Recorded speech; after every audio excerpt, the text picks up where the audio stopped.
right, good morning, everybody. I want to welcome you to our presentation around energy storage, which is a critical infrastructure for the state of New York. We're having a joint briefing here between four organizations: the Alliance for Clean Energy New York, New York Battery and Energy Storage Technology Consortium, Environmental Advocates of New York, and American Clean Power.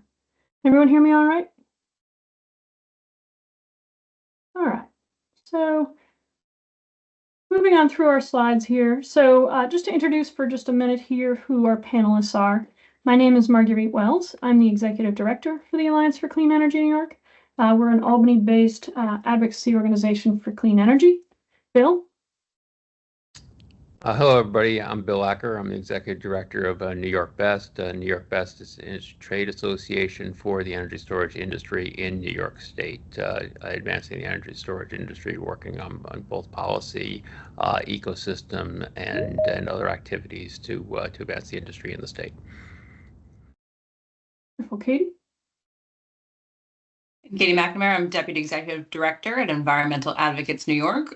We are here because, as many of you know, our climate law is calling for a transition to renewable energy sources by 2030. We recognize the importance of energy storage as part of this, and we're going to need to integrate this to help meet our climate goals and get ready for this transition.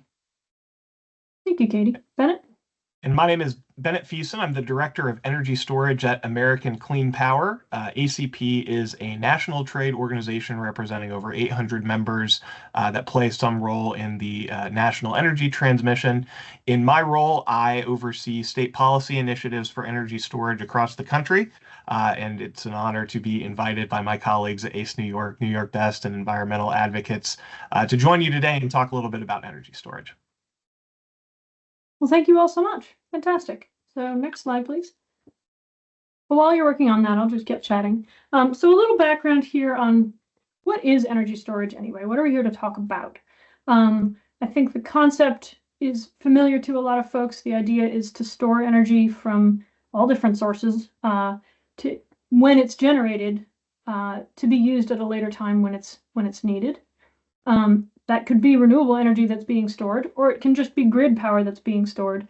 In either case, the storage helps the grid become more efficient and resilient overall and produces benefits for New Yorkers on the electricity reliability front, even if they don't even know it's happening. It's very exciting technology. It's really moving to modernize our electric grid, and we'll get into all the different ways here in just a minute. This is a picture of a battery storage unit being installed in the Bronx last year. Next slide, please.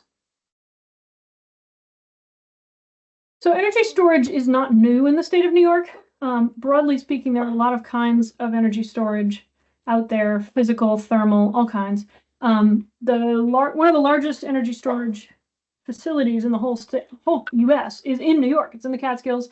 It's in the towns of Blenheim and Gilboa. It's owned by NYPA. And it's 1,100 megawatts worth of storage in a mechanism called pumped hydro. So what it is there are two reservoirs, an upper reservoir and a lower reservoir that you can see in the schematic. And the water doesn't leave the system. It gets pumped uphill at night when power is cheap and plentiful. And it gets pumped, or it's allowed to flow back downhill, rather, during the daytime when power prices go up and there's more demand for power. And so this same volume of water gets pumped uphill at night and goes downhill in the day, and vice versa, over and over. And what it allows NYPA to do is help stabilize power prices because it can discharge the stored energy when it's needed and help keep power prices low during the day. It's an amazing facility. You can't build many of these in the state of New York because there aren't that many places that can do it, that have the right terrain, that have enough water, that have few enough people that you can put into reservoirs and play with it all day. But it is an amazing facility there. Because you can't build lots more pumped storage in the state of New York or many places, you have to use other kinds of energy storage. So let's look at the next slide, please. One of the other kinds is called battery energy storage. So obviously pumped hydro is water as the mechanism. Battery energy storage is using batteries of different kinds. There are a lot of different chemistries of batteries. Obviously, lithium ion people have become very familiar with. It's what's in our cell phones, in our earbuds. Lead acid batteries are very old technology. Everybody's car's got lead acid in them. There are some newer kinds like zinc-based batteries and flow batteries that have different chemistries. Some of them are just based on salt water, for example. There's a lot of really neat innovation coming forward in the battery energy storage space. The thing to know in terms of how they're put together is you have cells, which are the individual batteries. You can picture AA batteries as individual cells, if you will. Those get put together into modules, which are units that can be handled by a person, and then they get installed into racks, the size of a refrigerator or larger, that controls them and integrates their function. Next slide, please. So why are we doing this? Why do we need energy storage in the first place? So there's four main functions that it offers us, which is why we think it's an important technology to start using more of. By allowing more renewable energy, it allows the country to have more energy independence. I think everyone's aware that the sun doesn't always shine and the wind's not always blowing. So to even out the ups and downs of renewable output, battery storage can fill those gaps and help smooth the power flows across the grid. Another one is reliability. It can support the grid and prevent blackouts. If there's an outage in an area, but you've got battery storage there, battery storage can turn on and help keep the lights on until whatever broke can be repaired. A third component is energy affordability. So one of the components in everybody's power bills is something called capacity, where you have to pay to keep a thermal plant, a gas-powered plant on somewhere to help balance the grid out. And if you could allow that gas-powered plant to turn off and just do that balancing with a battery, it would be much more cost-effective, which helps reduce everybody's energy bills, which is definitely a concern across the board these days. And lastly, of course, by turning off gas plants, you're reducing pollution. And of course, those are the most polluting plants are most commonly in disadvantaged communities where they feel the impacts the most and where it's most important to make the air cleaner. So that's the basics on why energy storage is useful. Bill, you want to tackle a little bit on the next slide? Certainly, Marguerite. So I'll go into a little more detail on a few of the different benefits that Marguerite was just talking about. And we are constantly having to balance supply and demand on the grid. And we have renewables coming in. And so this slide is describing what's going on in California with the inclusion of batteries to be able to do that balancing. And what you're seeing in this slide is that in 2021, there was already a lot of solar power in California, but you still had a very large peak late in the day. So when you're looking at this slide, you see the yellow is the solar power, and you see the various stack of different technologies providing the energy. And you see the peak is near the late part of the day after the solar power's gone down for the day in the evening. And so what has happened over the past 3 years in California is that they've added a substantial number of batteries. And what's going on there is that some of the power that's produced earlier in the day is being shifted to later in the day. That reduces the peak. And reducing the peak is critical because what that does is it makes the entire system more efficient. As Marguerite just said, it reduces the capacity needs. It also reduces the transmission and distribution costs associated with the system. So if we move to the next slide, Kyle, you can see in New York State the same idea and same things need to happen. This is work that came out of the Climate Action Council, the scoping study for the Climate Action Council. And when the implementation of the CLCPA was going on, we did a lot of work in the state, and I led a lot of work to drive the understanding of what needs to happen to implement the goals of the state. And it did some very good modeling to look at the actual generation mix that would be needed over the course of each week of the year in order to decarbonize and have reliable power in the state of New York, and also to be able to eliminate the peak events and fully decarbonize.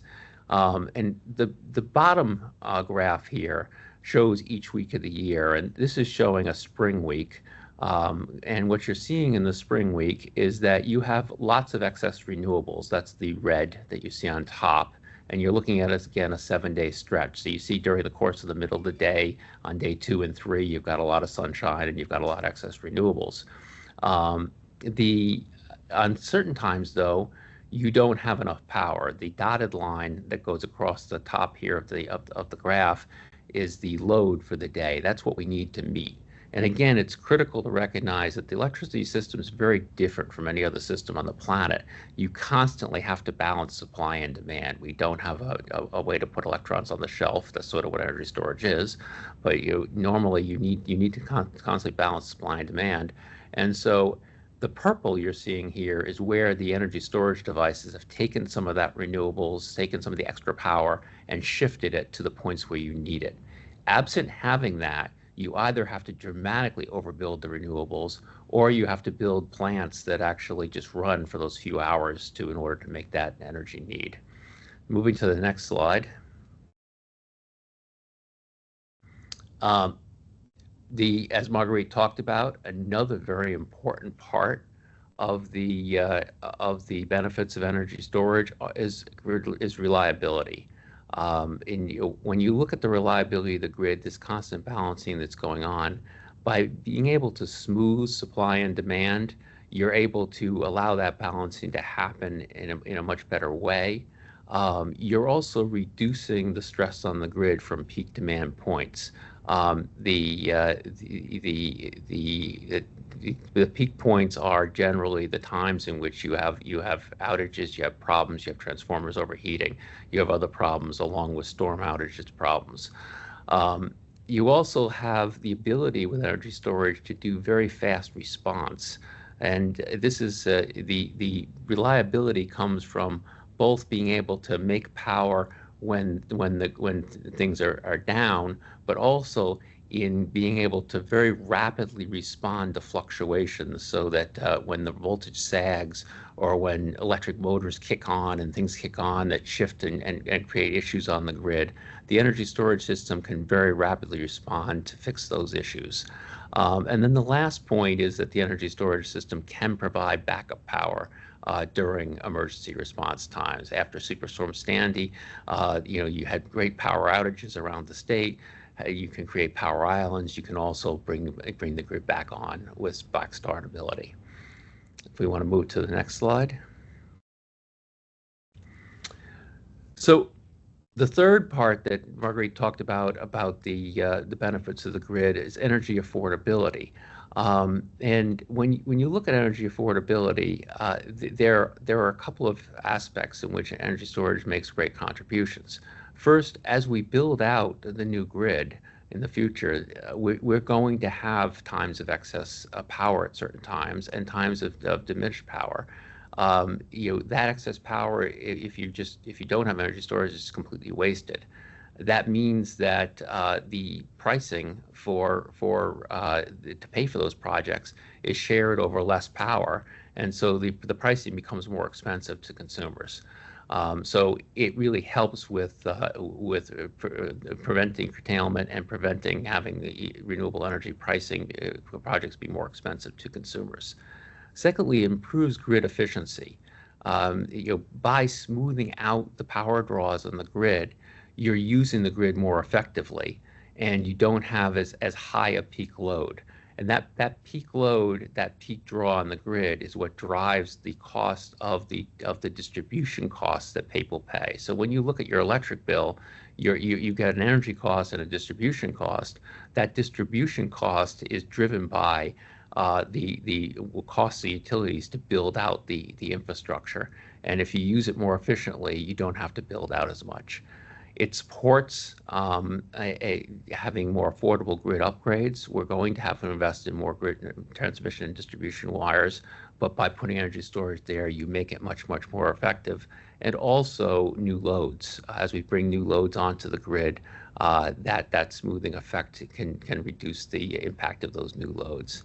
And lastly, it reduces the reliance on expensive peaker plants, as we mentioned earlier, that those plants only run a few hours a year sometimes, and we end up paying a lot in capacity prices to support them. And this is a picture of another energy storage project in the New York City area. This is in Brooklyn, installed by microgrid networks. If we move to the next slide.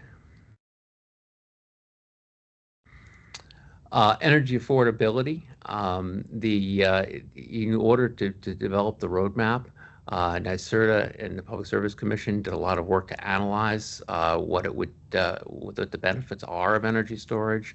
The 6 gigawatt goal that we have in the state under the roadmap analysis, it showed a $2 billion savings to ratepayers associated with the deployment of energy storage in the state. So this is the kind of monetary impact of all the things I was just talking about. And I think we can move to the next slide. Lastly, on the pricing front, we have historically had to import pretty much all of our energy into New York State in the form of fossil fuel to support the grid. That imported energy is expensive, and it's subject to a lot of price fluctuations. We've saw over the past few years a number of issues, a number of times when the prices have spiked. The graphic on the right shows a headline with a jump in electricity prices associated with the increase in fossil fuel pricing associated with the Ukraine conflict.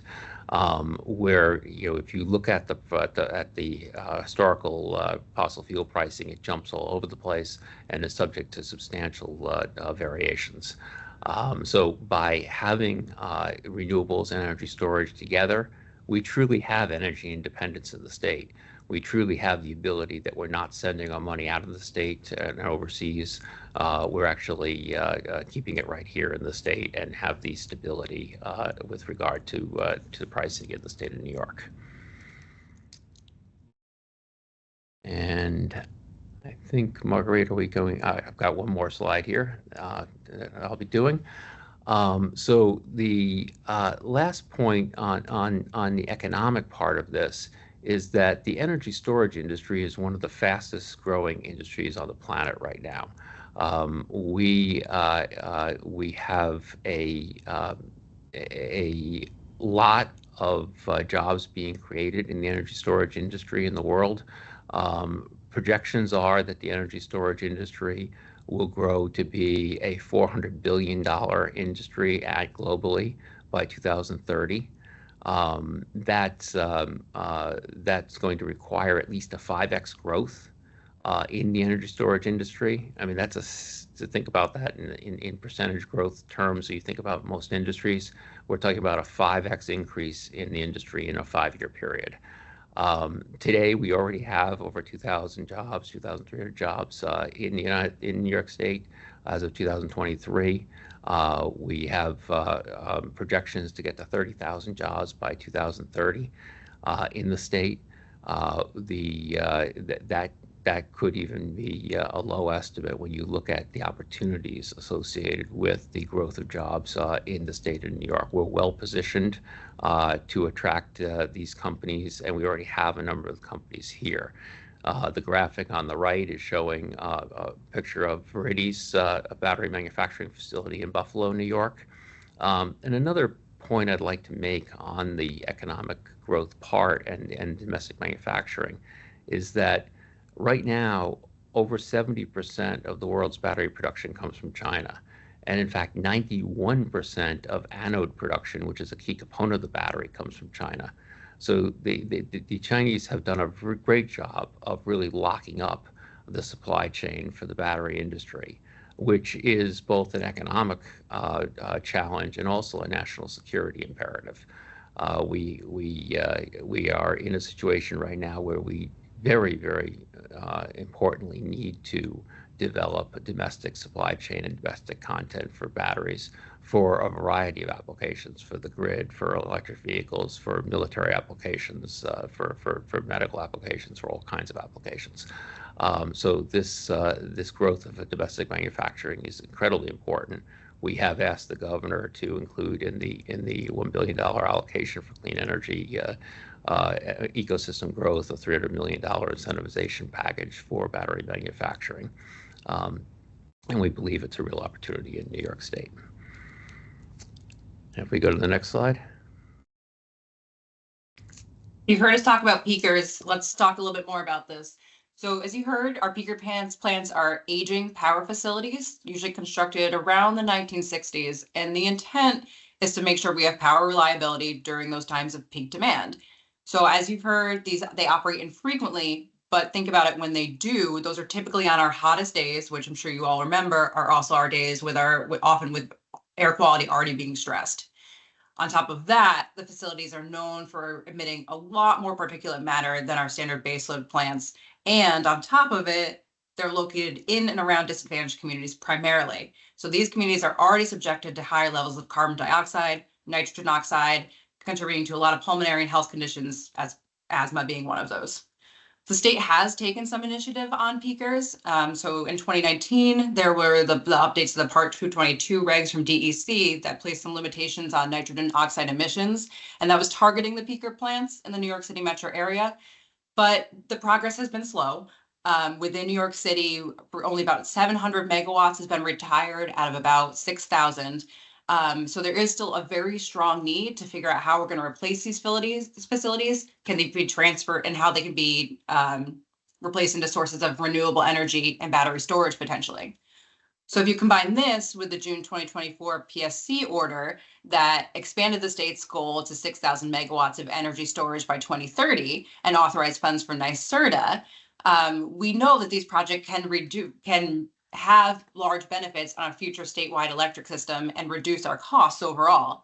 Also within this order, at least 35% of those benefits need to happen in and around disadvantaged communities in accordance with the Climate Act. So there is a lot of potential here for supporting grid reliability, reducing the need for peakers, which are very problematic for many of our residents in New York State, and reducing greenhouse gas and co-pollutant emissions overall. So that makes them a logical transition from peaker plants while having these benefits to the grid. Next slide.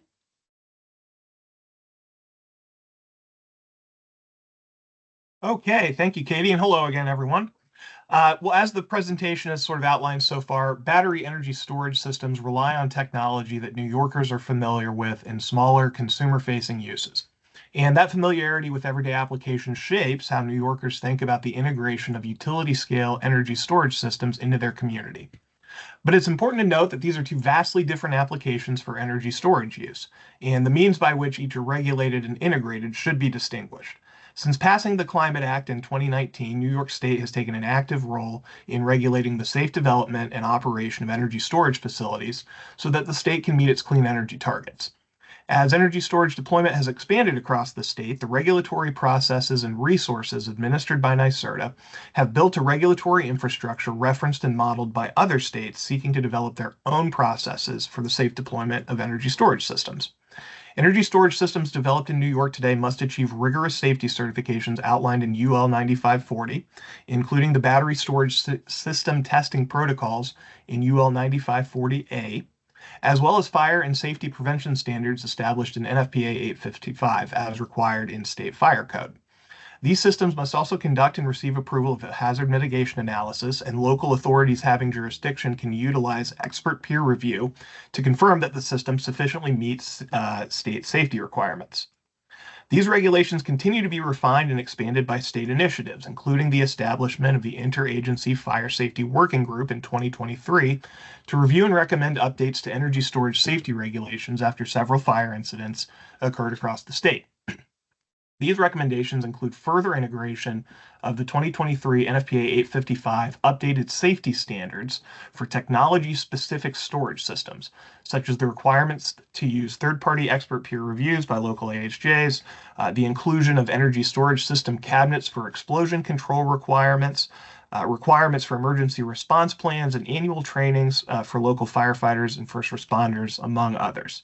As safety standards and best practices continue to evolve and expand, New York State has positioned itself to address and accommodate energy storage deployment in a safely conscious manner that allows New Yorkers to benefit from the enhanced reliability achieved through meeting the state's energy storage targets. Next slide, please. Great. So it's important to frame the means by which New York regulates energy storage facilities, not only in the role it plays to meet the state's clean energy targets, but in how it regulates facilities in the broader landscape of energy storage development. The U.S. has seen a remarkable exponential increase in energy storage development, with a 25,000% increase in operational facilities since 2018. Given that remarkable scale-up of development, the 23 fire incidents reported at energy storage facilities across the U.S. between 2012 and 2024 are notable not only because they distinguish the infrequency of fire incidents across the broader energy storage deployment landscape, but also because the lessons learned from those incidents continue to play a considerable role in the evolving scope of federal, state, and local regulations of energy storage system deployment, like the forthcoming updates to NFPA 855 expected to be released in draft form in the coming months. It's also important to distinguish the types of energy storage facilities proposed or under construction in New York State today with some of the legacy systems developed prior to the more comprehensive development of safety standards, including NFPA 855. One facility that has received a lot of attention recently is the Moss Landing Battery Energy Storage Facility in Monterey County, California. You can see on the slide deck a map of where that is relative to the state. This facility was designed prior to the enactment of NFPA 855 and its integration into California state code. The facility was retrofitted from its previous role as a gas production facility built in the 1950s to instead serve as an indoor battery energy storage facility. On January 16th this year, a fire incident was reported at the facility, causing the evacuation of facility personnel.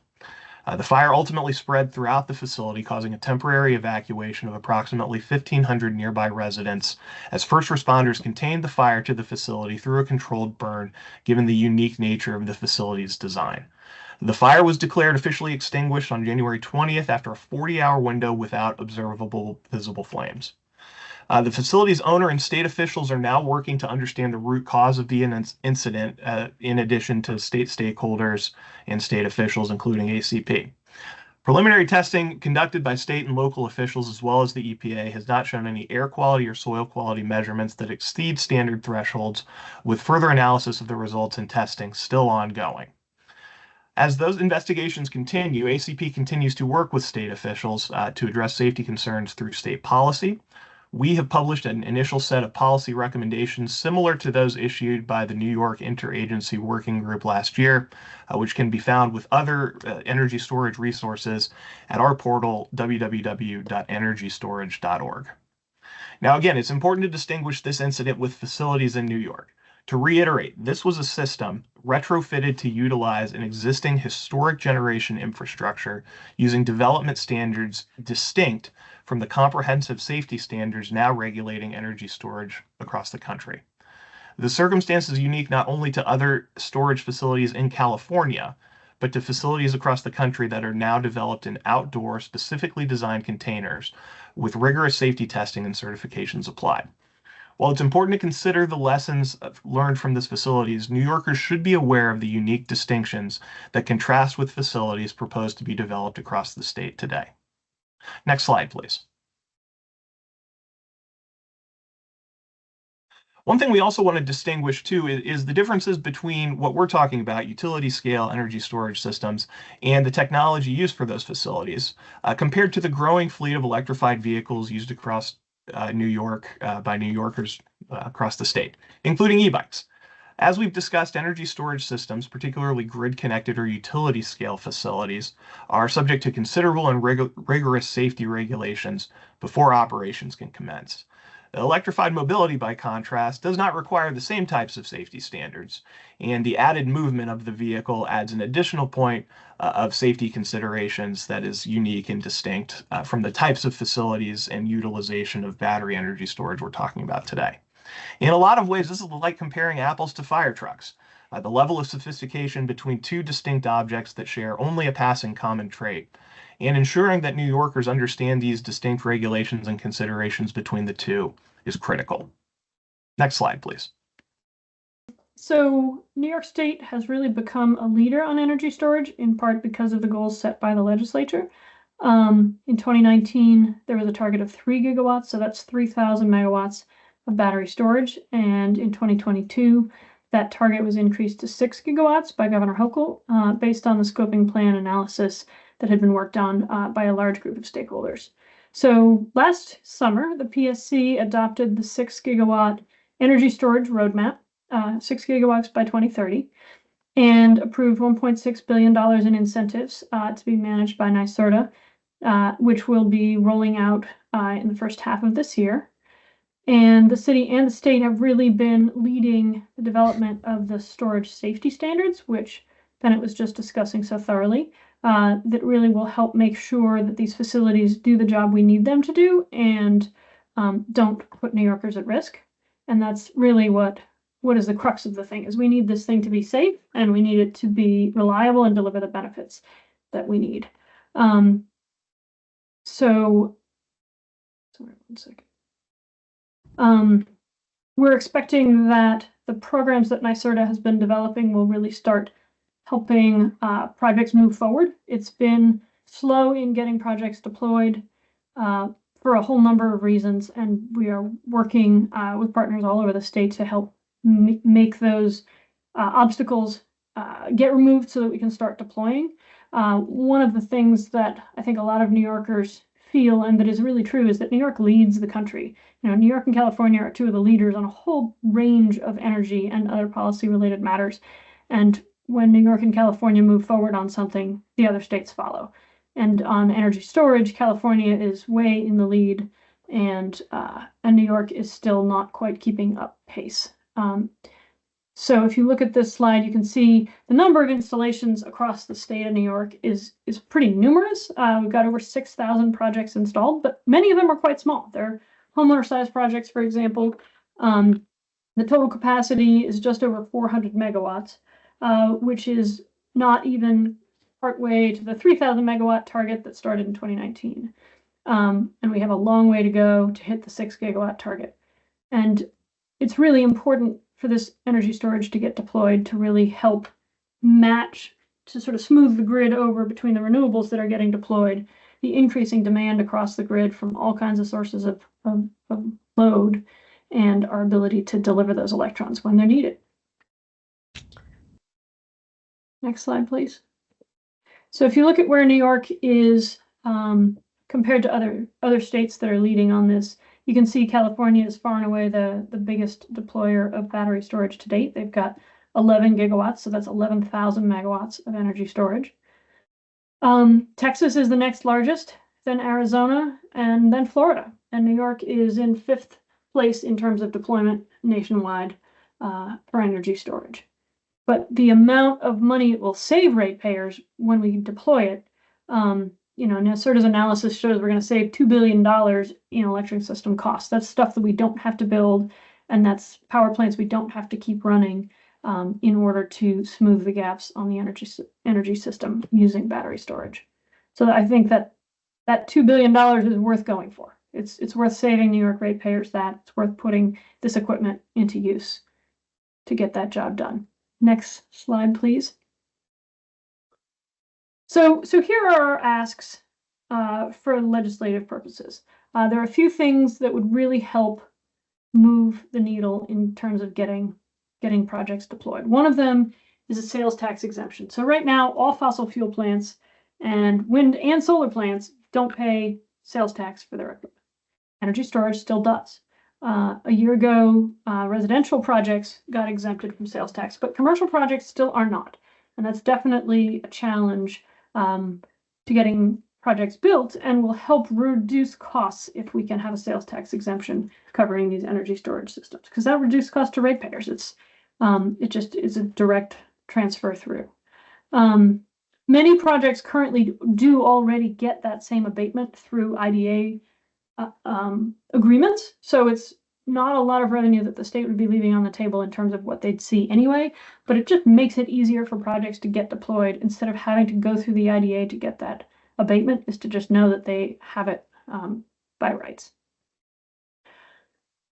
So on the second front, it's Senate Bill 5506 on the state permitting process. So one of the challenges when renewables were first getting rolling 10, 15 years ago was moving the permitting of renewable energy out of the seeker process, which was local only, and only so many big wind and solar projects got built before a statewide permitting process was put in place. And originally that was Article 10, then it became the Office of Renewable Energy Siting. And we believe that for battery storage to really get deployed like we need it to be, state level permitting for battery storage under the existing Office of Renewable Energy Siting and Electric Transmission really makes the most sense. They already permit battery storage when it is paired with renewables. They already have existing regulations and processes in place to review it and ensure safety. And that, I think, is one of the other points we really want to highlight is if we have state level review and consistency between all the projects, we can ensure that the safety codes are really being met rather than a little bit of a patchwork through town reviewed project review under seeker, which is how it's currently done. So we don't think patchwork and consistency is the best way to drive an industry. We think safety is best served by state level expertise. So those are our two asks for the legislature for this session. We're going to do some Q&A. So there's a Q&A function. If you want to put your questions into the Q&A, we will take them very gladly. We have a little time before the end of this session. We can wrap up before noon.